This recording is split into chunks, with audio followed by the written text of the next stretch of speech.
A lot of people have asked me like how I grew my business, how did I get to the point where I'm at? And honestly, it's in person. So many people, like, they have this idea of, oh, I'm gonna graduate, I'm gonna start online coaching. You're not going to have the skill set to actually be able to like effectively help clients. Like, I think like 2,600, oh my God, this fucking guy.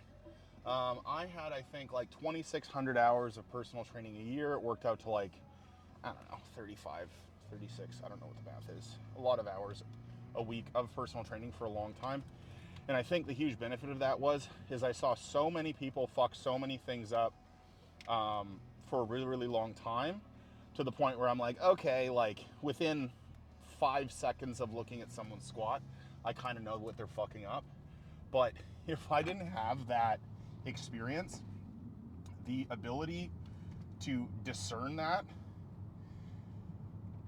it might take me 3, 4, 5 minutes to actually do that. So if you are starting out online, if you don't have consistent training, if you don't have consistent experience training people in person, the chances of you being successful are honestly pretty slim, right? You can be the best programmer in the world, but you're gonna suck at soft skills and you're gonna suck at technique analysis, or you're just going to regurgitate what the coach that you've paid does, which means that you're just a worse version of that coach because they're the only them, and then you're trying to be them, and you're never gonna be as good as another person is at being themselves. So just work in person, eat shit, take your time, understand that, like, by the grace of God, I've afforded myself the ability to be able to have a career, support my wife, do all of these amazing things through powerlifting coaching.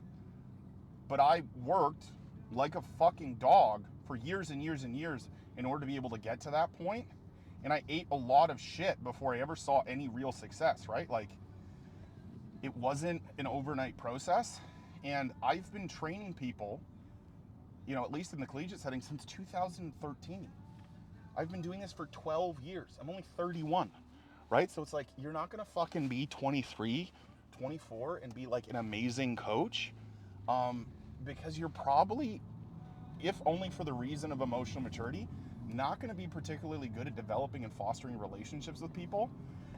You're not gonna be very good at technique analysis. So just, I don't know. Everyone wants to be an online coach because they're like, oh, look at all these privileges it's afforded me.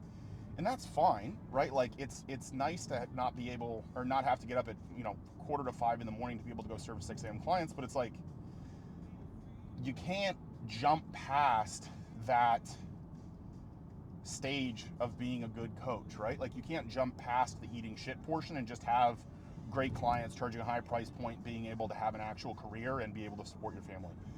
So just eat the shit, suck it up, deal with it, understand that that's part of existing as a good online coach, and don't try to fucking, you cannot collect $200 unless you pass go.